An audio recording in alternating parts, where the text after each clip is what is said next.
Sa Good Vibes, pinakauna nga merkado sa syudad sa Bacolod nga may parking area sa second floor ang ginalauman mahuman sa Nobyembre o kun Disyembre. May report si Romeo Subaldo.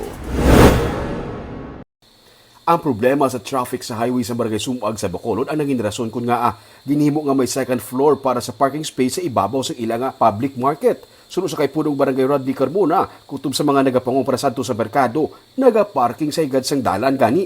Sang ginplano ang pagpatukod sang bag-o nga merkado. Ginbutangan ini isang parkingan sa idalom nga 20 ka mga slots kag sa ibabaw 35 pagid ka mga slots. Actually, kung makita natin, ang Barangay Sumag, congested tama ang traffic because of the market, no?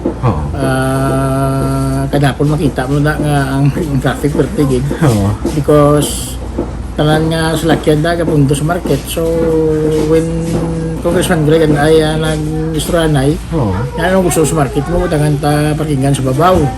Kung mas mahigit kung 63 million pesos ang balon sa modernized nga merkado nga gintarana ni Congressman Greg sa Taya. May generator set kag may mga sprinkler in kaso may sunog. Tanan nga mga vendors nga temporary nga gin-relocate ang ibalik sa sulod sa merkado. Mga stalls tanan ang sa idalom. Ang sa ibabaw naman wala labot sa parking spaces, bayara man sa mga stalls. kung kami nga ordinansa nga pagkatukuron, kay may market ordinansa nga ano i-amend lang ni namon, kay ipapakuron bang imanda kay ti subong ti modern na ang aton nga no.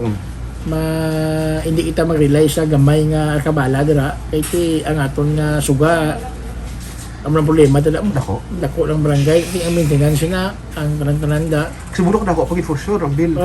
Bulan sa Nobyembre kung Disyembre, sunod sa kay Carmona, mahuman na ang merkado. Wala sila sang isukot ng parking fee. Ginalauman sa punong barangay nga kun magabukas na ang merkado. Hindi na maapektuhan ang lakat sa traffic sa Sumag nga amo ang alagyan kutob sang tanan nga mga nagabiyahe pasur sang probinsya.